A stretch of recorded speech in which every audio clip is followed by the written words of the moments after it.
நண்பர்களே, இந்த மீன் பார்த்தீங்க அப்படின்னா நம்ம ஊரில் வந்து மண்டைக்கிளறுன்னு சொல்லுவோம். ஸோ பார்த்தீங்கன்னா கெளுத்தி வகையை சேர்ந்தது தான். இது பார்த்தீங்கன்னா டேம் கட்டுறதுக்கு முன்னாடி இருந்தே நம்ம நாட்டில் பார்த்தீங்கன்னா சொல்லப்போனால் நம்ம நாட்டு மீனுன்னு சொல்லலாம்.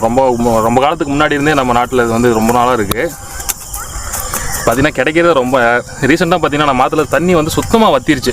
அந்த டைமில் பார்த்தீங்கன்னா எல்லா மீனுமே செத்துருச்சு. சிலர் பார்த்தீங்க அப்படின்னா சின்ன சின்ன குஞ்சு கொண்டும் டோட்டலாக இந்த மீன் இனமே அழிஞ்சிருச்சுன்னு நினச்சேன். இப்போ பார்த்தீங்கன்னா ஒன்று மாட்டியிருக்கு.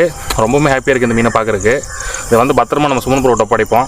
ஆனால் இது எவ்வளோ பெருசு வரைக்கும் வளரும்? கிட்டத்தட்ட உங்களுக்கு ஒரு 7 கிலோ வரைக்கும் வளரும். 7 கிலோவா? மக்களே, இதை நம்ம தொட்டிக்கு எடுத்துகிட்டு போய் வளர்க்க போகிறோம். இந்த கேட்ஃபிஷ்ஷும் கத்தும். இங்கே பாருங்க, ஆமாம், இங்கே கத்திட்டு தான் இருக்குது. எல்லா கேட்ஃபிஷ்ஷுமே கத்தும். இதை நம்ம வளர்க்க போகிறோம், கண்டிப்பாக வளர்க்க போகிறோம். இவனுக்கு ஒரு நல்ல பேரா வைங்க. ஆனால் இது என்னண்ணே, இதை பற்றி சொல்லுண்ணே.